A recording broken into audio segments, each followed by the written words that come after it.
Let me ask you something. Do you spend a lot of your time trying to convince other people that you're good enough, that you're worthy, na yung mga ideas mo sa buhay are excellent? Yung pinipilit mong patunayan sa ibang tao that you're lovable, likable, I got you?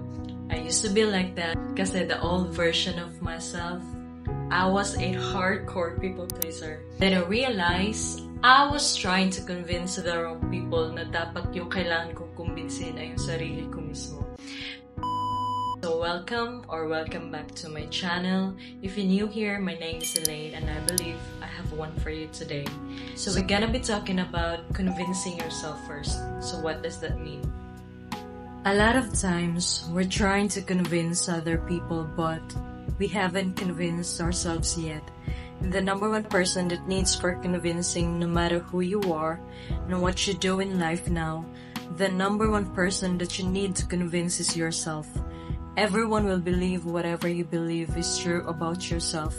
Don't worry about what people think, what people say, and you know, patapos na yung 2024. Tama na siguro yung pag-aaksaya natin ng oras para kumbinsihin pang ibang tao na makita yung worth natin at kung anumang kakayahan na meron tayo. Like you need to convince yourself. Ibenta mo yung sarili mo sa idea na kung sino ka. Sell yourself to the idea na you're worthy of so much more. You know what? If you start to believe in your own potential, then I promise you, everyone will start to believe you. Speaking from my own personal experience, the moment I decided to really make a change for myself and be committed about it, bro, I tell you, things just happen differently. At nasabi ko na lang din, okay bitch, it's time to step out, i-apply yung mga experiences, mga natutunan ko sa buhay, gawin yung mga bagay na alam ko naman sa sarili ko na kaya kong gawin. If they can, why can't I, diba? I started to believe in myself and of course, in order to change, you need to do something every single day and that includes sacrifices. We can put plans into place, we can put people around us, but if we don't believe and convince ourselves first that we can make it happen, then none of that really matters at the end of the day. Kasi even we are surrounded with successful, affluent, rich people, pero nangibabaw pa rin naman yung doubts natin sa sarili natin and we don't trust ourselves, then that doesn't make sense at all, right? Here's the problem also. Madalas nahihirapan tayong gumawa ng sarili nating desisyon sa buhay just because we're afraid of people's opinion. But when we stop caring about dumb shit like this, we allow ourselves to properly care about the things that really do matter. Paano kung sabihin ko sa'yo na hayaan mo yung ibang tao na isipin at paniwalaan yung mga bagay na gusto nilang isipin tungkol sa'yo. And you decide on purpose what you think and believe in yourself in the world. And that's when you're gonna shine so bright. And there are people that will start gravitating you, not because you convince them of something, but because you have convinced yourself and you are shining so brightly and they're magnetized towards you. Iba yung energy na maipaparamdam mo sa mga taong nakapaligid sa'yo, especially if you really know who you are and what you're capable of doing. On the flip side, sure, may mga ibang tao na iiwas sa'yo at pupunta sa ibang direction. Kasi nga, Bill Gates once said, you will lose a lot of friends when you get serious about your life goals. That's why a Lamborghini get 2 sets and a bus has 50, right? I'll do my best to make another video about isolation and how I manage my life being alone. Kasi I've been isolated for about 2 years. Naging routine ko doon was gym at bahay lang talaga. Like, I ghosted everyone, friends, family. You might call it selfish, but bro, I've done enough, you know, giving all my energy sa ibang tao. So, sa mga panahon na yun, I choose me. No parties, quit drinking alcohol, like totally. I stopped smoking, and when I say smoke, it's and I practice celibacy also, and if you don't know what it means, do you no fap, no sex, but yo, the devil is a liar. I'm just human. Everyone makes mistakes, and mistakes are made to be rectified. To be completely honest to you guys, I mess up.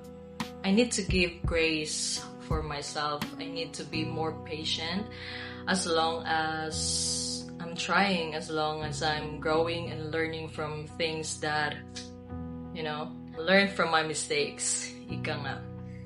Again, I mess up and I own it, and I am completely aware of what I'm doing. Trying to make things right again.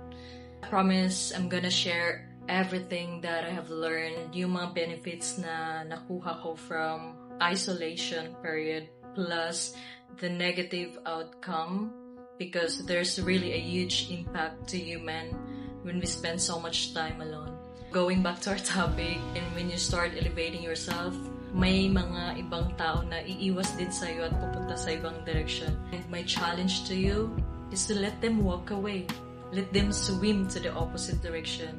Because when you have convinced yourself, your own worth, your own value, your own ideas, your belief yourself, you don't need anyone else to offer that to you. And you don't certainly waste your energy convincing someone ever again. Recovering from people pleasing, na-realize ko na, ang dami ko na din talagang naaksaya na panahon, effort, time, energy, dahil lang sa kagustuhan na mapatunayan ko sa ibang tao na magaling din naman ako, na marami akong pwedeng gawin, na marami pa akong pwedeng ma-achieve sa buhay na higit pa sa inaakala nila. Kasi, alam mo, yung tao, they will treat us based sa situation or status na meron tayo ngayon. Like, let's say, for example, if your life is kind of mess right now, yun yung titingnan nila. I mean, yun, na andyan ka lang, na ayan ka lang, na imposible na yung mga bagay na ma-achieve mo sa buhay. And let's say, maging successful ka man at naabot mo na yung mga goals mo in life. The saddest part here is that no matter how hard you try, not everyone will see your worth. And I know it's a hard pill to swallow, but that's how the world is. You just have to accept it, keep doing what you're doing, and keep dreaming. There are a lot of times in my life na din even the world was telling me I couldn't, but I had to convince myself that I could. So for whatever your dream is, you are the one you have to say, I can do this, and know that within yourself. Alright family, before I'm gonna wrap things up, I just wanna leave something na pwede nating i-apply sa buhay natin, and I myself including, tinatry ko talaga siyang gawin, to be more compassionate to people. Let's just be open to everything. We are all human. We all grow. Sometimes people may not be in the right place or mindset to realize your worth. People's perceptions can evolve over time as they gain maturity and experience. Someone who didn't recognize your worth in the past may have the capacity to do so in the future as their own personal growth and understanding in life. So please stop questioning yourself if you're crazy or not, because I want to reassure you that you are valuable and worthy.